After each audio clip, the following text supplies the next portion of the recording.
For nearly 4 years, a city at the heart of Europe endured a siege unlike any seen on the continent since the Second World War. Surrounded by artillery positions in the mountains that ringed its valley, cut off from normal supplies, and subjected to daily shelling and sniper fire, Sarajevo became the symbol of a conflict that shattered a multinational state and exposed the limits of international diplomacy. What began in the spring of 1992 as a political crisis in the former Yugoslavia soon transformed into one of the longest sieges in modern history, trapping hundreds of thousands of civilians in a struggle for survival that would draw the attention of the world. To understand how Sarajevo became the center of such a devastating conflict, it is necessary to look at the broader changes unfolding across southeastern Europe at the end of the Cold War. For decades, the Socialist Federal Republic of Yugoslavia had united several republics and ethnic communities within a single state. Unlike many countries in Eastern Europe, Yugoslavia followed an independent path under the leadership of Josip Broz Tito. Although political tensions and economic challenges existed beneath the surface, the federal system largely held together during Tito's lifetime. After Tito's death in 1980, however, growing economic difficulties, rising unemployment, and increasing political competition among the republics weakened the foundations of the federation. During the late 1980s and early 1990s, nationalist movements gained strength across Yugoslavia. Political leaders increasingly appealed to ethnic identities as the authority of the federal government declined. At the same time, the collapse of communist governments across Eastern Europe altered the political landscape, encouraging demands for greater autonomy and independence. By 1991, the federation was rapidly unraveling. Slovenia and Croatia declared independence, leading to armed conflicts that further destabilized the region. Bosnia and Herzegovina, one of Yugoslavia's 6 republics, faced a particularly difficult situation. Its population included Bosniaks, Serbs, and Croats, communities that had lived together for generations, but now found themselves pulled into competing political visions for the future. In early 1992, Bosnia and Herzegovina held a referendum on independence. The vote was supported by much of the Bosniak and Croat population, while many Bosnian Serb leaders opposed it. Following international recognition of Bosnia and Herzegovina as an independent state, tensions escalated rapidly. Armed formations emerged across the republic, and the political dispute increasingly gave way to military confrontation. Sarajevo occupied a unique place within Bosnia and Herzegovina. As the republic's capital, it represented political authority, cultural diversity, and a long tradition of coexistence among different communities. The city was internationally known for hosting the 1984 Winter Olympics, an event that had showcased Sarajevo as a modern and welcoming European city. Less than a decade later, many of the same hills that had once hosted Olympic competitions would become military positions overlooking the city. The siege began in April 1992. Bosnian Serb forces, supported by elements of the Yugoslav People's Army and positioned in the surrounding high ground, gradually encircled Sarajevo. Their control of the mountains provided a significant military advantage. Artillery units could target neighborhoods throughout the city, while sniper positions overlooked major roads and public spaces. As transportation routes were severed, Sarajevo became increasingly isolated from the outside world. The city's residents soon faced a reality that few had imagined possible. Electricity supplies became unreliable. Water systems were frequently disrupted. Heating fuel grew scarce. Food shortages became a constant concern. Ordinary activities that had once been routine, walking to work, visiting family members, attending school, or obtaining basic necessities, suddenly involved considerable risk. The physical geography of Sarajevo intensified the challenges.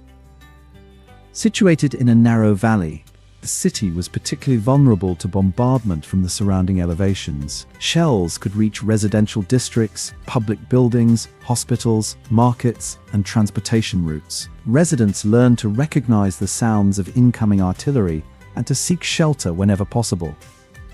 Yet no part of daily life remained completely insulated from danger.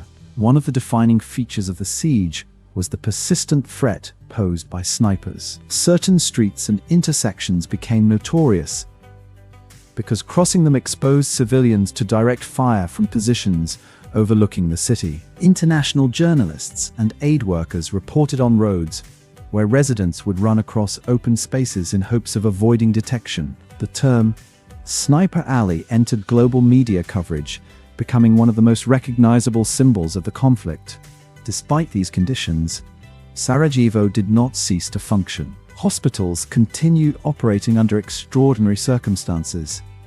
Medical staff treated the wounded while coping with shortages of equipment, medicines, and supplies. Schools adapted whenever possible, sometimes relocating classes to safer locations.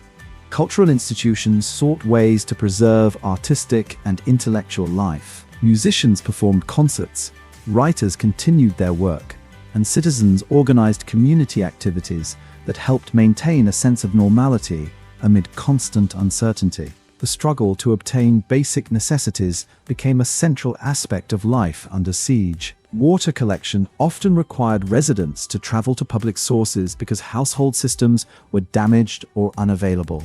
Food distribution depended heavily on humanitarian assistance. Long queues formed whenever supplies arrived, creating additional challenges for civilians already living under difficult conditions. As conditions worsened, international organizations increased their involvement. The United Nations established humanitarian operations aimed at delivering food, medicine, and essential supplies. Sarajevo Airport became a critical location for aid efforts.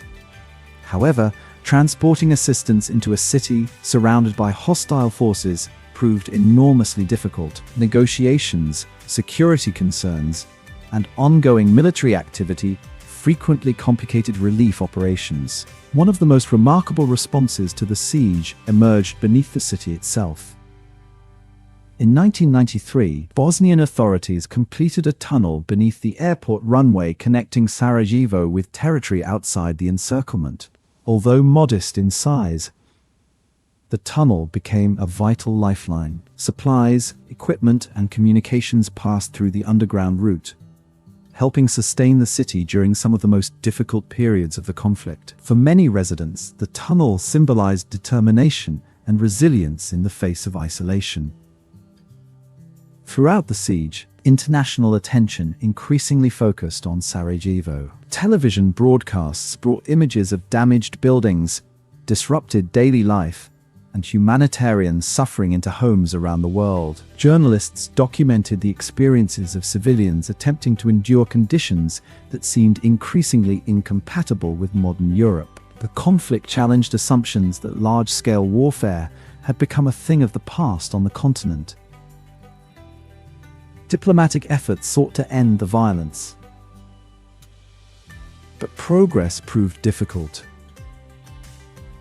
Multiple peace initiatives were proposed during the conflict. Negotiators attempted to reconcile competing territorial, political, and military objectives among the various parties. While temporary ceasefires occasionally reduced fighting, lasting solutions remained elusive. The gap between diplomatic agreements and realities on the ground often limited the effectiveness of peace efforts. The siege also highlighted broader questions about international intervention. Governments and international organizations debated how to respond to the conflict while balancing legal, political, and military considerations. United Nations peacekeeping forces operated in Bosnia and Herzegovina, but their mandate imposed significant constraints. Critics argued that existing measures were insufficient to protect civilians, while others warned about the risks associated with deeper military involvement.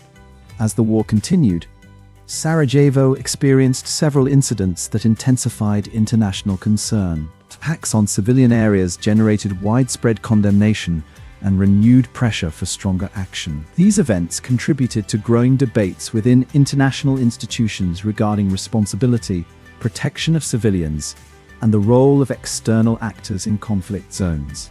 Meanwhile, the human cost continued to mount.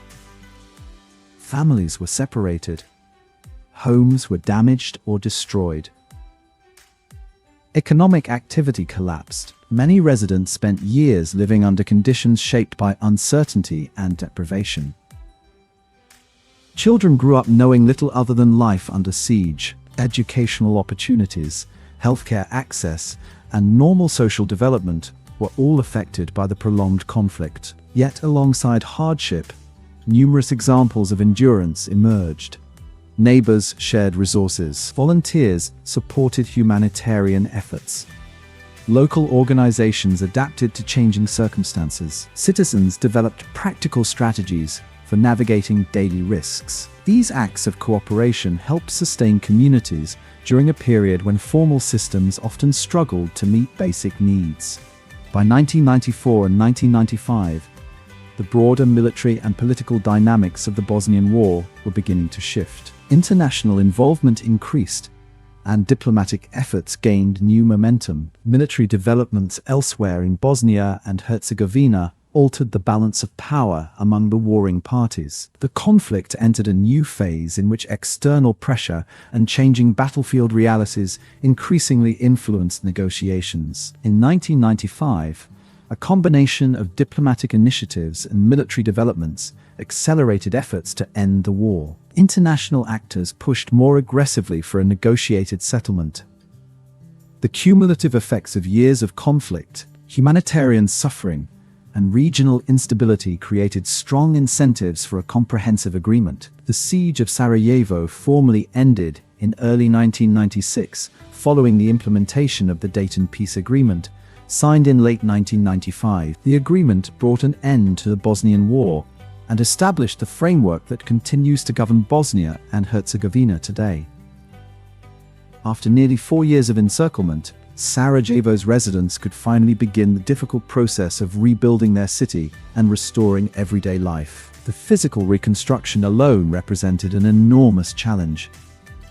Infrastructure required repair. Housing needed restoration. Public services had to be re-established.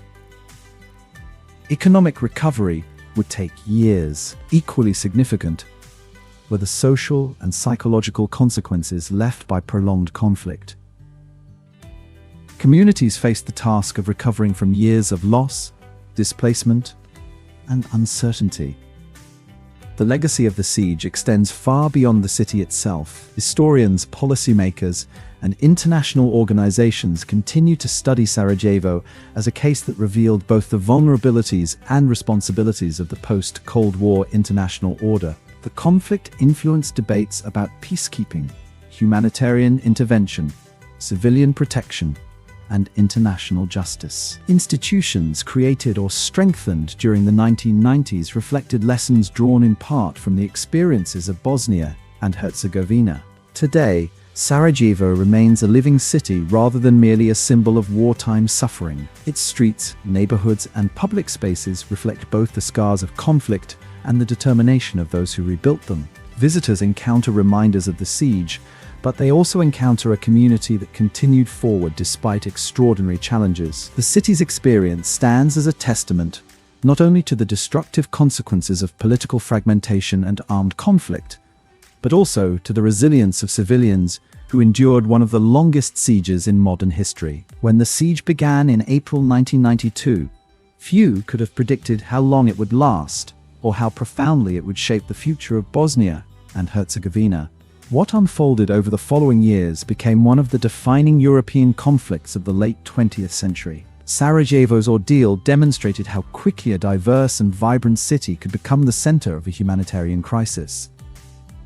But it also revealed the capacity of ordinary people to preserve community, culture, and hope under extraordinary circumstances. More than 3 decades later, the siege remains a powerful reminder of the human consequences of war and the enduring importance of protecting peace in societies marked by diversity, complexity, and shared history.